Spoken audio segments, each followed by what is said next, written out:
नमो महावदान्याय कृष्ण प्रेम प्रदायते कृष्णाय कृष्ण चैतन्य नाम्ने गौरतृषे नमः। हे कृष्ण करुणा सिंधु दीनबंधु जगतपते गोपेश गोपिका कांत राधा कांत नमोस्तुते। तप्त कांचन गौरांगी श्री राधे वृंदावनेश्वरी शिव शुभानुसुते देवी त्वं नमामि हरि प्रिये। जय रूप सनातन भट्ट रघुनाथ श्री जीव गोपाल भट्ट दास रघुनाथ एचे गोसाई गौरी चरण बंदन जहाँ हईते विघ्न नाश अभीष्ट पूरण। वांछा कल्पतरुभ्यश्च कृपा सिंधुभ्येव च पतितनाम पावनेभ्यो वैष्णवेभ्यो नमो नमः। हरे कृष्ण कृष्ण कृष्ण हरे हरे, हरे राम राम राम हरे हरे। तो हम 7वें श्लोक पर हैं। अब 7वां जो पद है श्रीपाद नरोत्तम दास ठाकुर महाशय अभी तक श्री गुरु पदाश्रय का महत्व बता रहे थे। आपने जाना पिछले श्लोकों में क्या कि गुरु पदाश्रय लेने के बाद भजन शुरू होता है। श्रील रूप गोस्वामी जी ने भक्ति साधन के 64 अंग बताए। 64 अंगों में सबसे पहला अंग भक्ति रसामृत सिंधु में उन्होंने श्री गुरु पदाश्रय बताया। शायद इसीलिए सबसे ज्यादा जो प्यार, सबसे ज्यादा जो त्रिपदियां कही गई हैं श्रीपाद नरोत्तम दास ठाकुर महाशय द्वारा, वो इन्हीं गुरु तत्व के बारे में कही गई। गुरु के बारे में उनका महत्व बताने के बाद अब वो भक्तों का महत्व बता रहे हैं, वैष्णवों का महत्व बता रहे हैं। वैष्णव चरण रेणु भूषण कोरिया तनु जहाँ होते अनुभव होय, मार्जन होय भजन साधु संगे अनुक्षण अज्ञान अविद्या पराजय। कह रहे हैं श्रील ठाकुर महाशय इस त्रिपदी में पहले वैष्णव चरण रेणु की महिमा का कीर्तन करते हैं, है ना। वैष्णव चरण रेणु भूषण गरिया तनु जहाँ हुई थे अनुभव होय, भक्त प्राप्ति अथवा भजन अनुभव के विषय में, है ना। यानी भक्ति प्राप्ति और भजन अनुभव के विषय में वैष्णव पद रज की असाधारण महिमा का उद्घोष सभी शास्त्रों ने एक मत होकर कहा है, बार बार किया है। क्या कि जो भजन है हमारा तभी वर्धित होता है जब हम वैष्णवों की चरण रेणु से अपने आप को अभिषिक्त करें। प्रहलाद महाराज जी ने भी ये बात बोली है और जड़ भरत जी ने भी ये बात बोली है, और हमारे शास्त्र में हर जगह पर अगर आप देखोगे तो ये बात बोली गई है। जैसे यहाँ बोल रहे हैं श्रीमद् भागवत में ब्रह्म ऋषि जड़ भरत ने महाराज रघुगण से कहा है, रघुगणे तत्तपसा न याति न चेजया निर्वण पाद गृहाद वा न छंदसा नैव जलाग्नि सूर्येर विना महत्पाद रजोभिषेकम। हे महाराज रघुगण, महत जनों के पदरज से अभिषिक्त हुए बिना तपस्या, वैदिक कर्म, अन्न आदि दान, गृह आदि निर्माण के लिए परोपकार, वेद अभ्यास या जल अग्नि सूर्य की उपासना आदि अन्य किसी भी साधना द्वारा भगवत तत्व ज्ञान प्राप्त नहीं होता, है ना।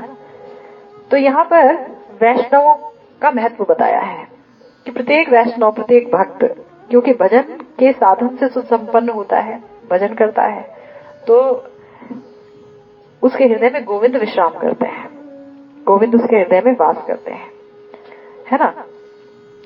ये भी कहा गया है कि जैसे कई सारे तीर्थ स्थल होते हैं, तीर्थों पे जाकर के लोग नदियों में स्नान करके वहां अपने पाप डाल करके आते हैं, तो फिर उन नदियों को पवित्र कौन करता है? वो तो बेचारी मैली कुचैली हो जाती है। तो बोलते हैं कि उन नदियों को वैष्णव पवित्र करते हैं, वो उसमें स्नान करते हैं, तो उनके हृदय में जो भगवान विश्राम कर रहे हैं वो सारा जो पाप वगैरह है सब उसको, नदी के पाप को हर लेते हैं। इसीलिए वैष्णवों को चलता फिरता तीर्थ कहा गया है। ये अमेजिंग चीज है, हमारे शास्त्रों में कहा है कि तुम चलते फिरते तीर्थ हो। जो कहीं भी जिसका, और सबसे बड़ा उच्च तीर्थ, उच्च वैष्णव कौन है? जिसे देखते ही भगवान की याद आता है, वो सबसे उच्च महत्व, सबसे उच्च भक्त है, देखते ही भगवान की याद आता है ना। तो यहाँ बताया, ये प्रहलाद जी भी बता रहे हैं अपने पिता श्री हिरण्यकशिपु से, नैषाम मतिस तावद्दुरु क्रमांग्र स्पृशतदनार्था गमो यदर्थः महीयसाम पद रजोहभिषेकम निष्किंचनानाम न वृणीत यावत। जब तक विषय अभिमान शून्य महत् पुरुषों की श्री चरण धूलि द्वारा अभिषेक नहीं होता, तब तक विश्व मानव की मति श्री भगवान के चरणों को स्पर्श नहीं कर सकती। अर्थात श्री कृष्ण चरण है ना, श्री कृष्ण पाद पद्मों में किसी की मति उत्पन्न नहीं हो सकती, जिसके द्वारा अर्थात श्री कृष्ण पाद पद्म निष्ठ मति द्वारा सब अनर्थ स्वतः ही दूर हो जाते हैं। तो यहाँ फिर वैष्णवों के चरण रेणु का जो है महत्व दर्शाया गया। क्या बताया कि जब तक विषय अभिमान शून्य है, ये बड़ी इंपॉर्टेंट बात है। यूं तो हर भक्त जो है वंदनीय है, हर भक्त के अंदर भगवान रहते हैं। जो भी भक्त भगवान के बारे में सोचता है, इसका मतलब उसके अंदर भगवान रहते ही है। लेकिन कौन से भक्त का अधिक महत्व है? जो विषय अभिमान से शून्य हो, जो विषयों के में रुचि नहीं रखते हो, है ना। जो ये आंख का विषय देखना, रूप देखना, कान का विषय इधर उधर की अनर्गल बातें सुनना, ग्राम्य वार्ता सुनना, गप्पे सुनना, निंदा स्तुति इन चीजों में लगना, नाक का विषय सूंघना, भगवान को अनर्पित चीजों को सूंघना, जीवा का विषय खाना, भगवान को अनर्पित चीज खाना, महाप्रसाद के अतिरिक्त चीजें खाना, है ना। और त्वचा का विषय स्पर्श, भक्त के अलावा लोगों का स्पर्श या अनेक अन्य सुखों का स्पर्श। तो ये जो चीज है, ऐसे लोग होते हैं अभिमान, विषय अभिमान युक्त लोग। कई भक्त ऐसे होते हैं जो अभी भक्ति कर रहे हैं, पर हो सकता है उनके अंदर विषय अभिमान अभी हो, तो उनके पद रज की बात नहीं हुई है यहाँ पर, उनके अपमान की भी बात नहीं हुई है। You have no right to criticise anyone. किसी को आप कंडेम नहीं कर सकते, क्रिटिसाइज नहीं कर सकते कि हाँ भाई भक्ति तो कर रहा है पर अभी उसमें ये कमी है, ये कमी है। हम नहीं कह सकते, किसी के लिए भी नहीं कह सकते, है ना। लेकिन फायदा किससे होगा?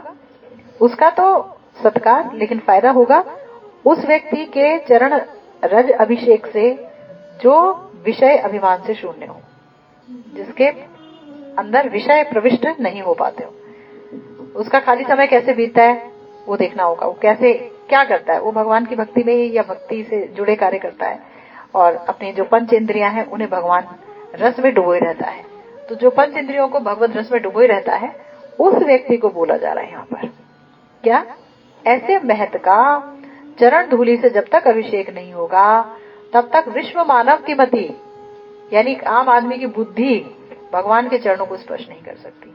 चाहे कोई गीता पढ़े, भागवत पढ़े, चाहे कोई कुछ भी कर ले। पहले के श्लोक में आपने सुना कि सारे वैदिक कर्म कर ले जाए, हैं? अन्न आदि का दान कर ले। भाई वो तो इतना दान करते हैं, इतना रुपए दान करते हैं, ये दान करते हैं, वो दान करते हैं। हम सुनते हैं ना कि भाई हमेशा वो तो बहुत बहुत दानी महात्मा है, बहुत बड़े महात्मा है। बावजूद इसके भक्ति तत्व नहीं पता, भगवत तत्व नहीं पता। भगवत तत्व की प्राप्ति होगी जब वो भक्त के पद रजोभिषेकम से युक्त होगा। तो यहाँ पहले वाले में ये भी बताया कि वो परोपकार कर ले, वेदों का अभ्यास कर ले। भाई सब उसे सारे श्लोक रटे पड़े हैं, तो भी क्या, रटने से क्या? तोता भी रट लेता है, उसे रटा दो, पूरी गीता पढ़ करके सुना देता तो तोता, तो उससे क्या, रटने से क्या? अभी चरणों को स्पर्श नहीं हुई मति, फिर भी भगवत चरणों को मति स्पर्श नहीं हुई। क्यों? क्योंकि देखो किसी भी व्यक्ति के चरण के जो रज है उससे खुद को अभिषेक करने के लिए हिम्मत चाहिए, झुकना होगा। झुकता कौन है? अपनी कमियां स्वीकार करनी होंगी और बोलना होगा कि आपकी चरण धूलि अपने माथे पे रख लो। इतना कौन झुकेगा? इतना जो झुक गया तो वो तो पहली सीढ़ी में पहुंचेगा। बताओ भाई, झुकने के लिए अपने को नीचे गिराना पड़ेगा ना, अपने उच्च पद से नीचे आना पड़ेगा, बिना झुके नहीं होगा कार्य। तो इसीलिए यहाँ पर कहा कि ये सारा कुछ कर लो, या जल अग्नि या सूर्य की उपासना कर लो। आप देखते हैं कितने लोग जल की उपासना, अग्नि की उपासना, सूर्य की उपासना, देवी देवताओं की उपासना, ना जाने क्या क्या करते रहते हैं। राधे राधे। तो वो सारी उपासना कर लो या कुछ भी कर लो आप, तो भी क्या है, वो महत्व विहीन है, बेकार है, झुकना पड़ेगा। तो बताया कि जब तक महत् पुरुषों की श्री चरण धूलि द्वारा अभिषेक नहीं होगा, प्रहलाद महाराज जी भी कह रहे हैं और जड़ भरत जी भी कह रहे हैं, राजा भरत जो जड़ भरत बन गए, उन्होंने कितनी बड़ी बात कह दी। और प्रहलाद महाराज अपने पिता को बोल रहे हैं कि पिताजी, आपकी बुद्धि जो ऐसी है ना, खर बुद्धि, कुटिल बुद्धि, वो क्यों है? क्योंकि आपने झुकना नहीं जाना, झुकना नहीं जाना। आपने खुद को ही भगवान डिक्लेयर कर दिया। फिर जो भगवान के भक्त हैं उनकी तो आपको इज्जत ही नहीं करते। और वो बोल रहे हैं कि भाई जब तक आप उनके चरण की रज से अपने आप को नहलाओगे नहीं, स्नान नहीं करोगे, तब तक आपका काम नहीं चलेगा। आपकी मति कृष्ण युक्त नहीं हो सकती, उनमें जा नहीं सकती। रति की तो बात ही अलग है। पहली बात है भगवान के चरणों को स्पर्श करने की योग्यता प्राप्त करना, कोई योग्यता ही नहीं आएगी, है ना। तो आगे बोल रहे हैं, जिसके द्वारा श्री कृष्ण पाद पद्म निष्ठ मति द्वारा सभी अनर्थ स्वतः दूर हो जाते हैं। अगर किसी की, हम देखिए, किसी की मति अगर भगवान से निष्ठ है, इसका सीधा सा अर्थ है कि उसकी मति अब संसार में निष्ठ नहीं है। भाई अगर कोई अमृत खा रहा है यानी कि वो विष नहीं खा रहा है। अमृत उसे पसंद आएगा तो विष खाएगा ही क्यों, है ना। संसार में नहीं है वो, संसार का है नहीं, संसार में नहीं है, संसार में लिप्त नहीं है, सारी चीजें समाप्त हो गई, सांसारिक हर उपाधि उससे समाप्त हो गई। और संसार में ही अनर्थ है, संसार से जुड़ने में अनर्थ है, संसार का होके जीने में अनर्थ है।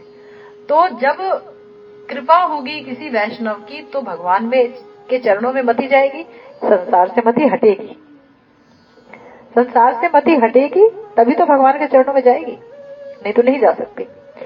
तो इसलिए बोला कि उसके सारे अनर्थ स्वतः दूर हो जाते हैं, कोई अनर्थ रहेगा ही नहीं किसी भी चीज का, कोई अपराध, अनर्थ, पाप, कोई भी चीज रहेगा ही नहीं, क्योंकि भगवान के मन तो भगवान के चरणों में है। अपराध करने वाला तो मन होता है, पाप करने वाला तो मन है, मन के पीछे पीछे भाग रही है इंद्रियां। ये मन ही अगर भगवान में है तो इंद्रियां फॉलो करेंगी, इंद्रिय वृत्तियां फॉलो करेंगी और पाप बनेगा ही नहीं, क्योंकि कोई कर्म कहीं और का होगा ही नहीं, भगवान के लिए ही होगा जो भी कर्म होगा। तो सत्व की परीक्षा करने के लिए भृगु मुनि ने नारायण के वक्ष पर पदाघात किया तो नारायण बोले, क्या बोले? पुनीह सह लोकपालांशा मदगतान पादोदकेन भवस तीर्थानाम तीर्थकारिणा अद्याहम भगवन् लक्ष्मया आसमेकांत भाजनम वत्स्युरपि में भूतिर्भवत पादहतांसः। श्रील वृंदावन दास ठाकुर ने श्री चैतन्य भागवत में 2 श्लोकों का अति सुंदर पद्य अनुवाद किया है ना। चैतन्य भागवत में, श्री चैतन्य भागवत में श्रील वृंदावन दास ठाकुर महाशय ये जो 2 श्लोक अभी बोले, जो कि भगवान नारायण भृगु मुनि को बोले जब उन्होंने उनके वक्ष पर पदाघात किया, उनको देवताओं ने सबने भेजा कि जाके ये पता करिए कि कौन भगवान तत्व है, भगवान किसे होने का अधिकार है। तो ब्रह्मा जी के पास गए, ब्रह्मा जी के पास जाकर के अनाप शनाप बोले तो ब्रह्मा जी एकदम गुस्सा हो गए, है ना। अनाप शनाप भी नहीं बोले, ब्रह्मा जी के पास गए, नमस्कार नहीं किया, तभी गुस्सा हो गया कि तू मेरा कमाल है, तुम तो मेरे मानस पुत्र हो, तुमने मुझे नमस्कार भी नहीं किया, तुम्हें अभी बताता हूँ, तुम्हें अभी श्राप देता हूँ। गुस्सा आ गए तो ये भागे शंकर जी के पास गए। शंकर जी कह रहे अरे मेरा भाई आया है। तो शंकर जी को जाकर के भी उन्होंने अनाप शनाप बोलने लगा, अरे तुम कोई भाई हो, तुम तो ये शमशान की राख लपेटे रहते हो, ये क्या धतूरा भांग खाते रहते हो, ये क्या स्वांग बनाए रहते हो। बोलना शुरू कर दिया जानबूझ के, ये देखते इन्हें क्रोध आता है कि नहीं। तो शंकर जी भी क्रोधित हो गए बुरे तरीके से कि अरे अब कहाँ मेरा त्रिशूल। तो पार्वती जी ने कहा क्या करते हैं आप, आपका भाई है, वो घर आया है, उसको पूछिए, उसको बिठाइए। आप तो गुस्सा कर दिए, घर आए पर कोई गुस्सा करता है क्या। तो शंकर जी तब शांत हुए, ये वहां से चले गए, कह रहे विष्णु जी की परीक्षा कैसे लूं। तो जाकर के नारायण जी के वक्ष पर पैर मारा, पैर मारा। आपने कभी कृष्ण जी का गोपाल लड्डू गोपाल को देखे, यहाँ पर एक चरण बने हैं, ये भृगु मुनि के चरण है। तो भगवान ने कहा हाय हाय मेरी छाती तो इतनी कठोर है, कहीं आपके कोमल चरणों को चोट तो नहीं आई। और मैं तो भक्तों की चरण धूल के लिए यहाँ घूमता रहता हूँ। कितनी बड़ी भाग्य है मेरे कि भक्त के चरण स्वयं मेरी छाती पे आके लग गए और उनकी चरण धूल मुझे स्वतः मिल गई। ये भगवान बोल रहे हैं, बताओ उनसे ज्यादा प्यारा और करुणामय कोई होएगा? बताओ। लात खा रहे हैं और बोल रहे हैं। तो क्या बोलते हैं, देखो श्रील वृंदावन दास ठाकुर महाशय बोलते हैं, ए जे तुम्हार पादोदक पुण्य जल तीर्थेरे करिए तीर्थ हेनो सुनिर्मल, कि हे मुनि आपका जो चरण है उसको धोने के बाद ये पुण्य जल बन जाएगा। वो जल आम जल था, तुम्हारे चरण को धोया, तुम्हारे चरण की धूली से वो क्या बन गया? तीर्थ जल बन गया, पुण्य जल बन गया। और ये क्या है? तीर्थ को भी तीर्थ कर दे। मैंने बताया ना, भक्त जो है वो चलते फिरते तीर्थ होते हैं। तीर्थ को भी तीर्थ कर दे, इससे सुनिर्मल है ना, बिना किसी मल के है, कोई इनमें कलमश नहीं है, ये कलमश रहित है। जतेक ब्रह्मांड वैसे अमार देहे ते, जतो लोकपाल सब अमार सहिते, पादोदक दिया आजी करीला पवित्र, अक्षय हैया रहो तुम्हार चरित्र। कहते हैं देखो, ये तो सब जानते हैं कि जितने भी ब्रह्मांड है मेरे शरीर में है, और जितने भी लोकपाल हैं, सारे ब्रह्मांडों के लोकपाल देवी देवता वो भी मेरे शरीर में है। आज तुमने अपने चरणों तक अपने चरण धूल दे करके इन सबको पवित्र कर दिया। सारे ब्रह्मांड पवित्र हो गए, सारे लोकपाल पवित्र हो गए। भगवान कह रहे हैं अक्षय रही हैया रहो तुम्हार चरित्र, तुम्हारा जो चरित्र है वो अक्षय हो जाए, कभी उसका नाश ना हो, है ना, तुम इतने उच्च हो। ए जे तुम्हार श्री चरण चिन्ह धूली, वक्के राखिलाम आमी होई गतुहुली, लक्ष्मी संगे निज वक्के दिलो आमी स्थान, वेदे जेनो शिवत्स लांछन बोले नाम। कहते हैं ये आपके चरण धूली जो है, इसके चिन्ह को मैं कौतूहल के साथ, प्रेम के साथ अपने वक्ष पर अब रखूंगा। जैसे मैंने अपने वक्ष में लक्ष्मी जी को रखा है, ठीक लक्ष्मी जी के साथ ही आपके चरण को भी रखूंगा, है ना। ये कौन बोल रहे हैं? भगवान बोल रहे हैं। किनको बोल रहे हैं? भृगु ऋषि को। स्वयं श्री भगवान कृष्ण ने श्री उद्धव जी से कहा है, अनुब्रजाम्य हम नित्यम पूयेयत्यंग्री रेणु भी। हे उद्धव, मैं भक्त की चरण धूलि से भक्ति प्राप्त करा ब्रह्मांड पवित्र करूंगा, इसलिए भक्त का अनुगमन किया करता। क्या है कि भक्त की चरण धूलि से लोगों को भक्ति दूंगा, इसलिए चरण धूलि एकत्र करने के लिए मैं भक्तों के पीछे पीछे चलता हूँ। ये भगवान कह रहे हैं श्रीमद् भागवतम में, छोटी बात नहीं है, बहुत बड़ी बात है। और हमारे जो प्यारे गोस्वामी गण हैं, श्रीधर गोस्वामी जी, श्रीधर स्वामी जी कहते हैं कि इस विशेष कलयुग में श्री राधा कृष्ण सहित मिलित विग्रह श्रीमन महाप्रभु ने भक्ति रसास्वादन के लालसा से वैष्णवों की पदरस ग्रहण की है। भगवान को पीछे चल के संतोष नहीं हुआ। भगवान ने कहा आगे पीछे दाएं बाएं सब जगह से मुझे वैष्णवों की पदरस चाहिए। तो भगवान ने भक्त का अवतार लिया, वो चैतन्य महाप्रभु बन गए। और फिर अपने से बड़े भक्त, अपने से छोटे भक्त, सबकी वो सेवा करते और सबकी चरण धूलि लेते। बहुत बड़ी बात है। सवार चरण धूलि लोय विश्वम्भर, ये चैतन्य भागवत में आया है।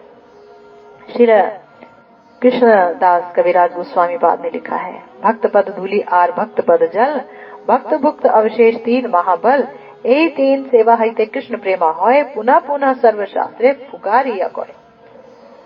क्या कह रहे हैं?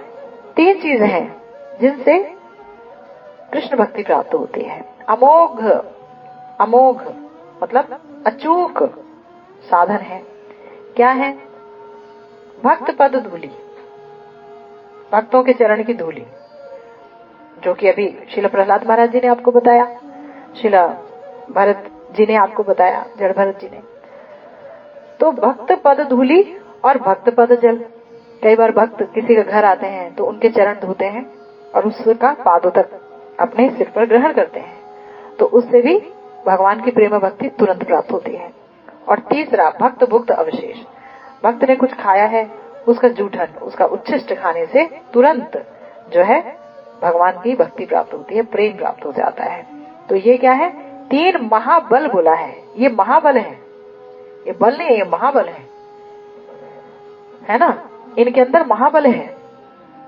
जैसे कि अगर किसी बीमार व्यक्ति का जूठा खा करके बीमारी लग जाती है, ऐसे ही किसी भक्त का उच्छिष्ट खा करके उसकी आज्ञा मिलने पर तो क्या मिल जाता है?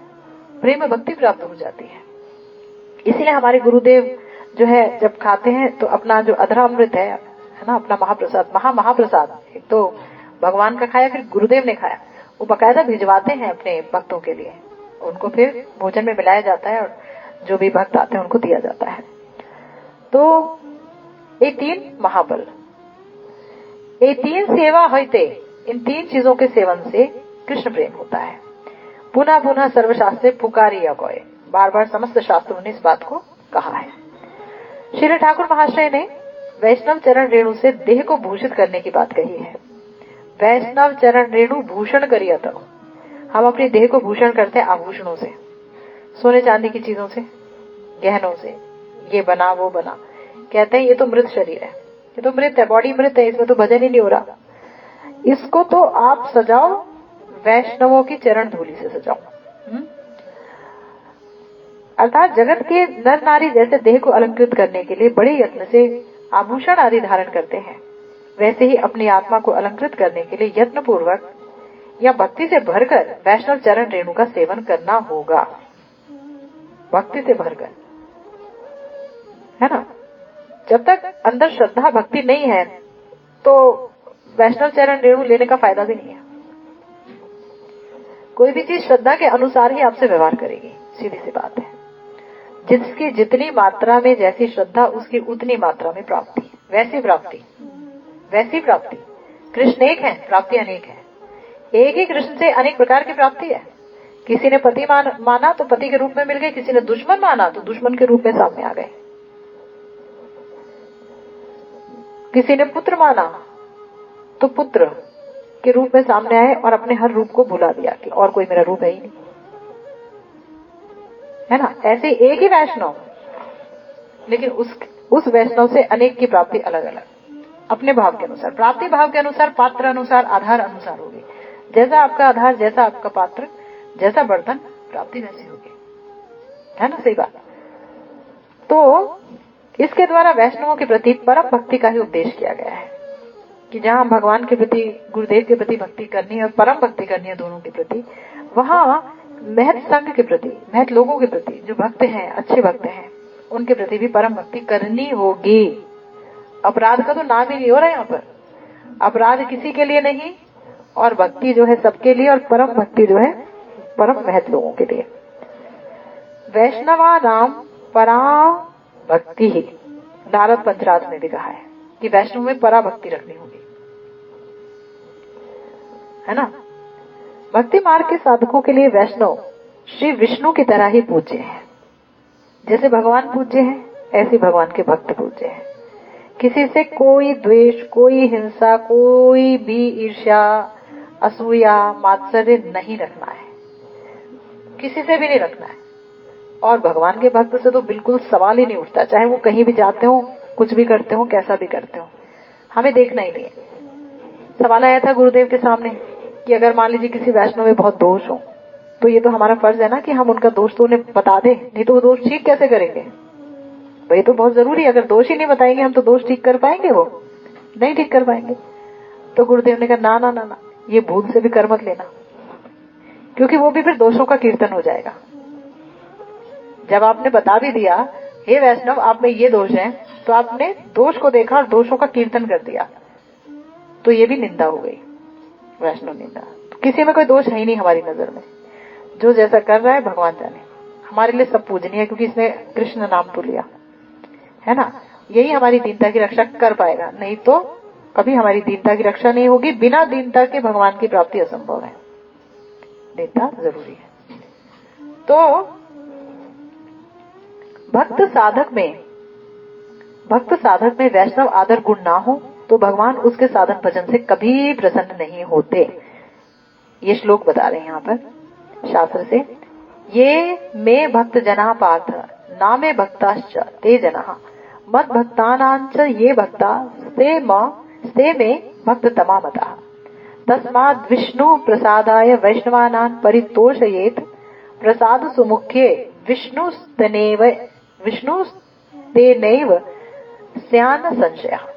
श्री भगवान अर्जुन से बोल रहे हैं, हे पार्थ, जो केवल मुझ में भक्ति रखते हैं वो मेरे यथार्थ भक्त नहीं, जो मेरे भक्तों के भक्त हैं वे ही मेरे सर्वोत्कृष्ट भक्त हैं।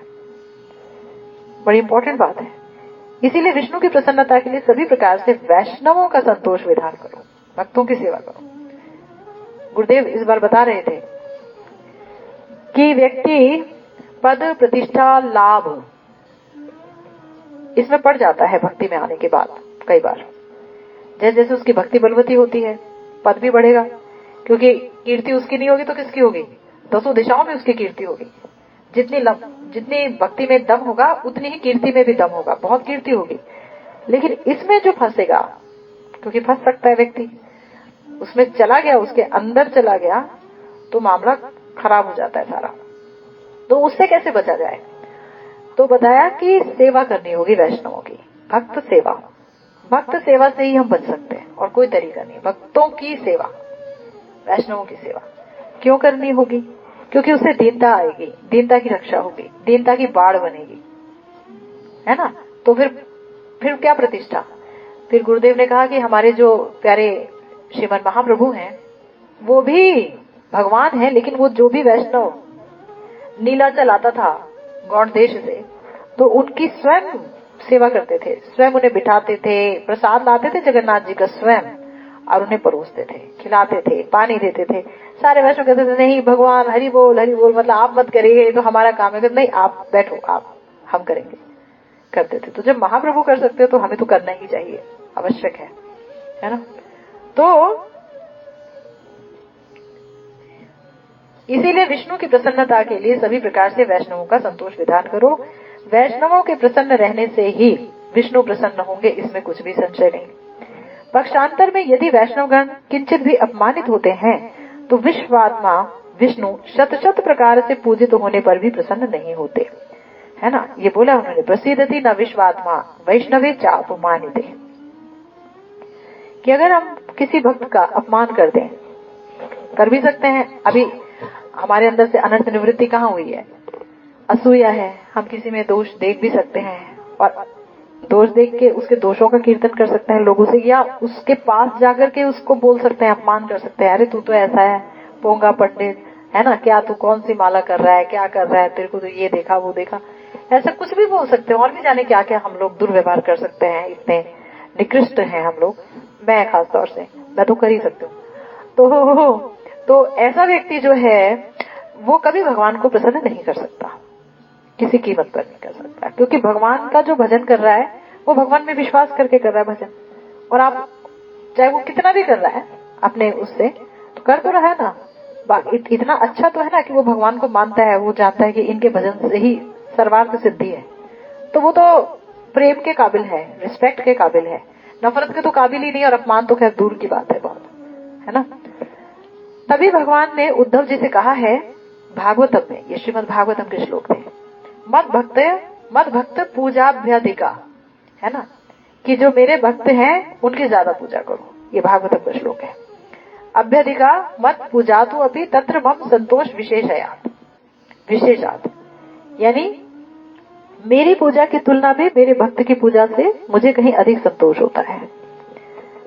जो मेरे भक्त की पूजा है उससे मुझे ज्यादा संतोष होता है मेरी पूजा के अलावा। आप मेरी पूजा इतनी ना भी करें, भक्त की पूजा करेंगे तो ज्यादा संतोष होता है। मैं कहीं पर गुरुदेव का कुछ पढ़ रही थी, श्री मना शिक्षा पढ़ रही थी, श्री स्तवावली ग्रंथ में से। तो श्री मना शिक्षा में श्रीपद रघुनाथ दास गोस्वामी महाराज ने पहला श्लोक लिखा है, जहाँ बोलते हैं, हे मन, तुम अपने गुरुदेव का ध्यान करो जिन्होंने तुम्हें इष्ट का मंत्र दे करके तुम्हारा इष्ट से संबंध जोड़ा है, उसका ध्यान करो और उनकी कभी अवज्ञा ना करो और उनके आदेश के अनुसार चलो, है ना। और फिर बाद में बोलते हैं, हे मन, आप वैष्णवों की सेवा करो, हे मन, आप धाम की सेवा करो। इस तरीके से उन्होंने 4-5 चीजें बोली हैं। उन 4-5 चीजों में पहला बोला गुरु तत्व बोला उन्होंने। तो जैसे यहाँ बोला, भगवान बोले कि मेरी पूजा से अधिक मुझे मेरे भक्त की पूजा प्रिय है, तो वहां पर गुरुदेव लिख रहे हैं कि अगर कोई व्यक्ति कुछ नहीं भी कर पाता, नहीं हो रही उससे पूजा भक्ति, नहीं कर पा रहा, वो गुरु की सेवा में तल्लीन है, जैसे फॉर एग्जाम्पल हमारे गुरुदेव जो है, अब वो चलने फिरने में मतलब थोड़ा दिखा रहे हैं, वो लीला दिखा रहे हैं कि वो उन्हें दिक्कत हो रही है ना, तो उनके वो प्रत्येक काम के लिए जनरली अपने सेवकों पर डिपेंडेंट है। तो उनके सेवक, गुरुदेव सुबह 2 बजे उठ जाते हैं, उनके सेवक उनसे पहले उठते होंगे, है ना।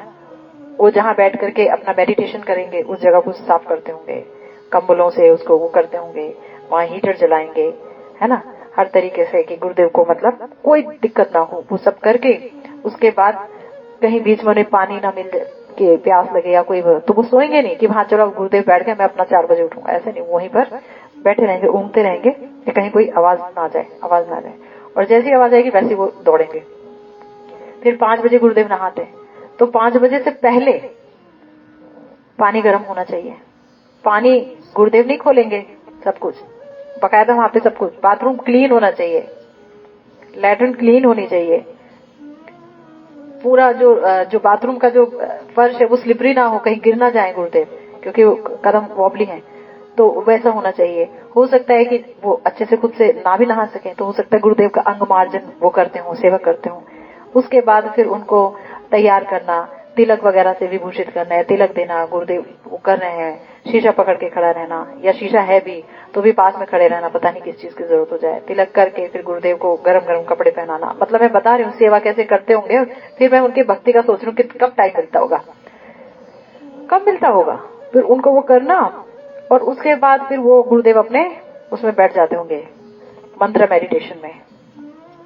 जब उसमें बैठ जाते होंगे तब इनको थोड़ा सा समय मिलता होगा कुछ अपना करने का, कुछ अपना कर लूं, तो वो 1-1.5 घंटे में वो अपना कुछ किए। इसमें अभी भक्ति नहीं हुई है, अभी भक्ति पूरी तरह से नहीं हुई है ना, अपना उन्होंने मेडिटेशन नहीं किया, वो अपना कोई स्मरण भक्ति नहीं कर पाए, हरि नाम भी अभी कुछ नहीं हुआ, तभी गुरुदेव उठ गए 2-1 घंटे बाद, और फिर अब नीचे जाना है, तो अब नीचे लेके जा रहे हैं। नीचे जाने से पहले नीचे पूरा भगवान को उठाना, दंत धावन कराना, उनको नहलाना, उनको चंदन टीका सब कुछ ये सब करना ये सब कर दिया, प्लस अब अपनी पूजा भी करना, लेकिन गुरुदेव से पहले तो नहीं करेंगे ना। तो गुरुदेव को लाना नीचे, फिर वो बैठे, आकर के उन्होंने पूजा वूजा की, तब तक ऊपर तैयारी करना कि गुरुदेव आएंगे प्रसाद पाएंगे, प्रसाद की व्यवस्था की जाए। ऐसे नहीं कि हाँ वेट करना गुरुदेव आदेश देंगे, वो कुछ आदेश नहीं देंगे, वो तो अपने में ही घूम रहते हैं।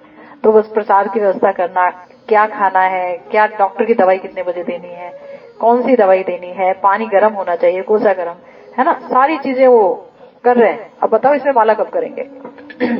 नहीं कर पाएंगे माला, है ना। फिर उसके बाद वो करके ऊपर गुरुदेव जाएंगे, फिर प्रसाद वगैरह पाएंगे, प्रसाद पाने के बाद फिर सारे बर्तन लेकर के आना, खुद प्रसाद पाना, फिर उसके बाद फिर उनकी सेवा में चले जाना, और फिर गुरुदेव अपना माला करेंगे या क्या करेंगे, जो भी करेंगे आस पास रहना कि कहीं कोई जरूरत पड़ जाए। कहाँ हुई माला बताओ, या कहाँ पे वो 64 माला करेंगे, या कहाँ पे वो इतना बड़ा योग पीठ करेंगे या मंत्र स्मरण कर पाएंगे, तो उनका नहीं भी हो पाता, है ना। फिर गुरुदेव को कहीं प्रवचन देने जाना, उससे पहले जाना, व्यवस्था करना, सीट की व्यवस्था करना, कोजी सीट है कि नहीं, कहीं कोई कमी ना रह गई हो सीट में, कि कहीं उनकी पीठ में दर्द ना हो जाए, खूब अच्छे से गद्देदार सीट हो, नीचे ठंड ना लग जाए, जुराबे ठीक ठाक से पहने, हर चीज देखना, माइक का एंगल ठीक हो, कोई दिक्कत ना हो कहीं भी, हर चीज देखना। किताब जैसे गुरुदेव को पसंद है कि जो शास्त्र है वो सिल्क के कपड़े में इस तरीके से रैप्ड हो, उससे पहले वहां पूजा की सारी थाली वाली सब हो जो गुरुदेव पूजा कर सके, वो सारा कुछ देखना। उस कहाँ हुई पूजा, तो क्या उनका उद्धार नहीं होगा? गुरुदेव कहते हैं अपने उस स्वावली में कि उनका उद्धार पहले होगा।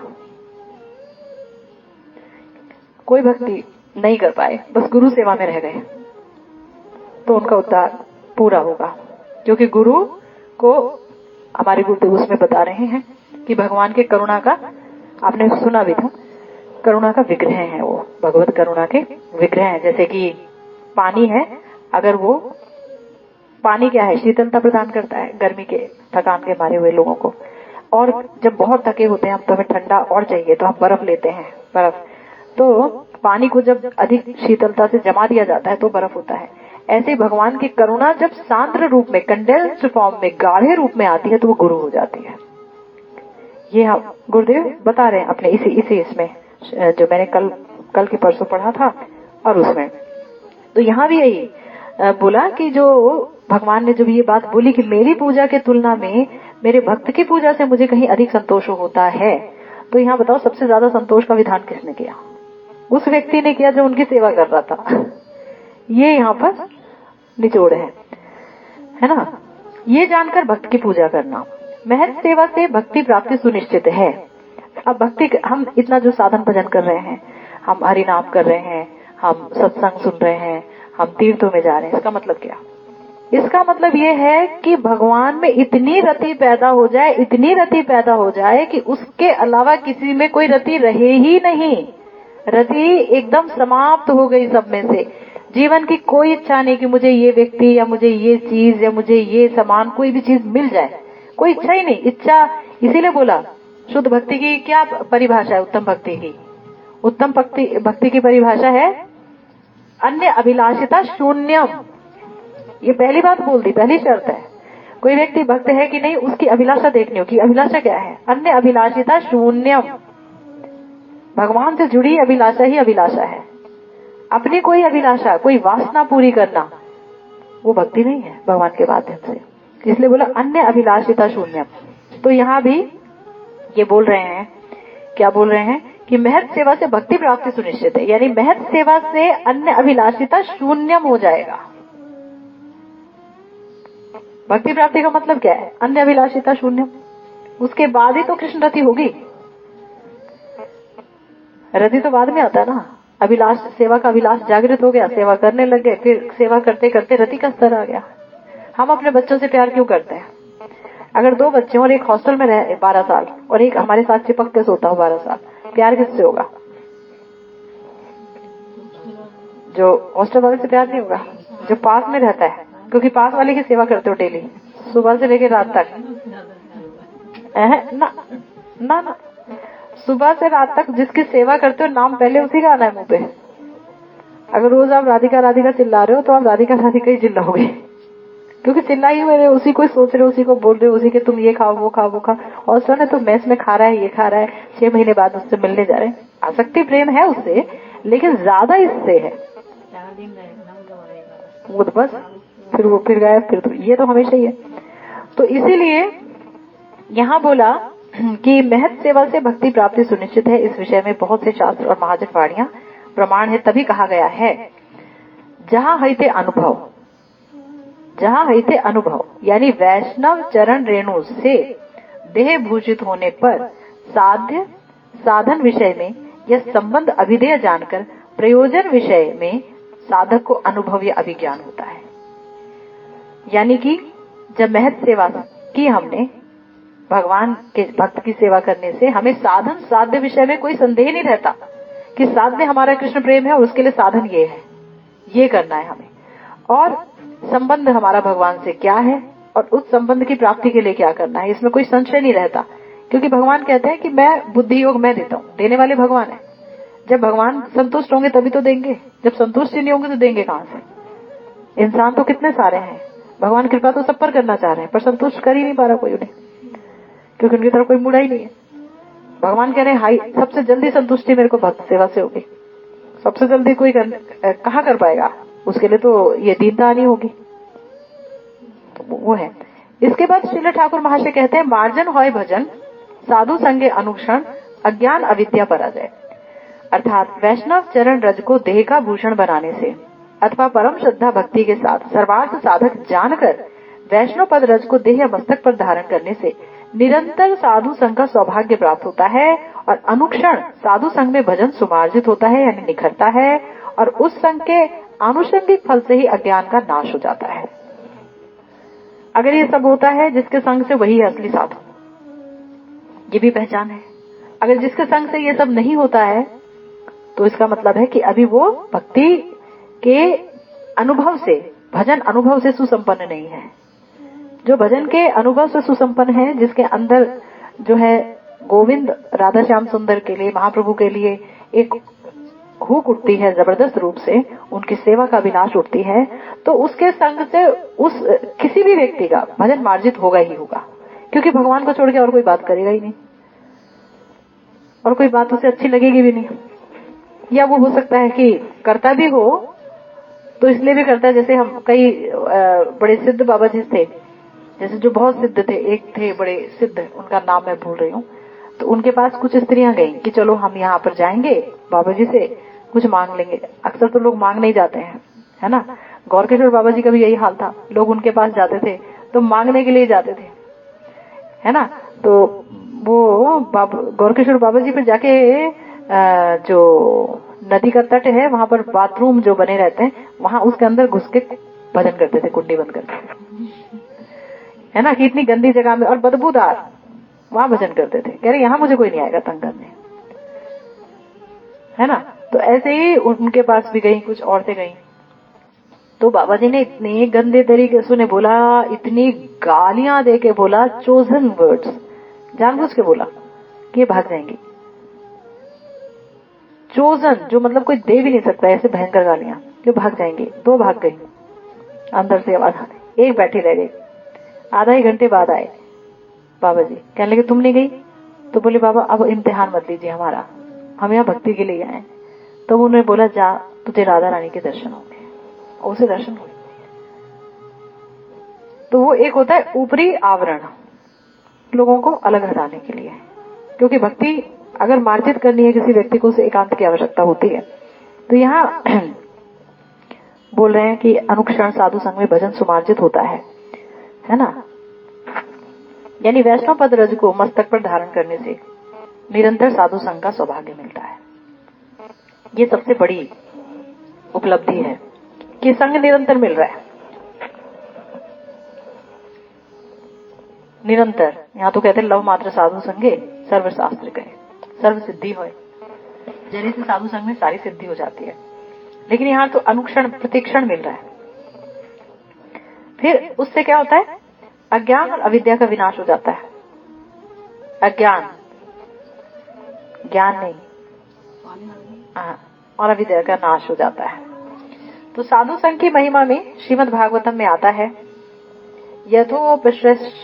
यथोपश्रयमाणस्य भगवंतम विभावसु, अर्थात जैसे भगवान अग्नि देवता के आश्रय में शीत भय और अंधकार नष्ट होता है, वैसे ही साधु गण के आश्रय में जीव की कर्म जड़ता, संसार भय और अज्ञान अविद्या आदि भजन विघ्न भी नष्ट हो जाते हैं।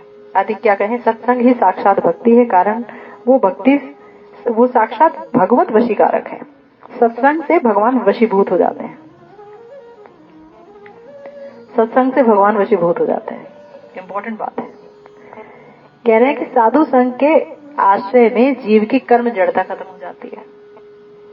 कर्म में जो जड़ा हुआ है ना वो खत्म हो जाती है। संसार से डर ही नहीं लगता, क्योंकि संसार में भी भगवान है, संसार के बाहर भी भगवान है, और हम भगवान के पास हैं। संसार हमारा क्या बिगाड़ेगा। संसार में रह के भजन कर रहे हैं, भजन तो ऐसे करना ही है, संसार में रह के ही करना है। भाग के तो कर ही नहीं सकते हम जैसे लोग, रह के करना है। वो एक नैपुण्य सीखना पड़ता है कि भैया रह भी रहे हैं तुम्हारे साथ और फिर भी तुम्हारे नहीं है, फिर भी किसी और के, है ना। और क्या, जैसे अग्नि देवता के आश्रय में, अग्नि देवता, आग जल रही है, अब तुम्हें ठंड लग रही है, तुम आग जलाओ, तो उससे पहले तो दूर होगा क्या, ठंड दूर होगी। आग जलाओगे, पास में ताप लगेगी तो ठंड दूर होगी। फिर क्या दूर होगा, भय दूर होगा, डर दूर होगा। अंधेरे में डर लगता है ना। और फिर कोई शेर वेर आ जाए, जंगल में हो आप, शेर वेर आग देख के नहीं आते, आग जल रही है, कोई जानवर नहीं आता आग देख के, तो डर, हाँ भाई आग जलते रहने तो यहाँ सोने तो, डर दूर हो गया, और अंधेरा तो दूर होना ही है। तो ये तीनों चीजें एक साथ दूर हो गई। ऐसे ही भक्ति, जब भक्त का आश्रय करते हैं तो कर्म जड़ता, संसार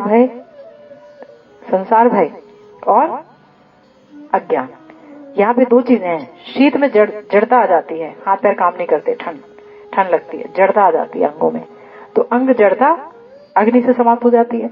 और यहाँ पर कौन सी जड़ता, संसार जड़ता, कर्म जड़ता। ये कर्म की जो जकड़न है वो भक्ति से भगवान के भक्तों के आश्रय में जाके समाप्त हो जाती है कि कर्म नहीं जगड़ रहा हमें, क्योंकि अब भगवत कर्म हो रहा है। और क्या कहें, सत्संग ही साक्षात भक्ति है। भागवतम में कहा है, अथैतत् परमं गुह्यं शृण्वतो यदुनंदन सुगोप्यमपि वक्ष्यामि त्वं मे भृत्यः सुहृद सकः। भगवान जी उद्धव जी से कह रहे हैं, हे यदुनंदन, श्री भगवान ने उद्धव जी से कहा, हे यदुनंदन तुम मेरे परम प्रिय भृत्य और सखा हो। अतः अति सुगुप्त तत्व कहता हूँ सुनो। अष्टांग योग, तत्व विवेक रूप सांख्य, अहिंसा आदि धर्म, वर्णाश्रम धर्म, वेद पाठ, तपस्या, संन्यास, इष्टपूर्त अर्थात अष्ट अग्निष्टोम याग और कूपारामादि निर्माण। कूपार मतलब कूप यानी कुएं वगैरह बनाना, दान, व्रत, देव पूजा, मंत्र, तीर्थ, नियम, होम आदि मुझे वैसे वशीभूत नहीं कर सकते जैसे असत संग नाशक साधु संग करता है। तभी श्रीमद् भागवतम में कहते हैं अयम ही परमो लाभो निर्णाम साधु समागमः। ये साधु संघ ही सभी के लिए परम लाभ है।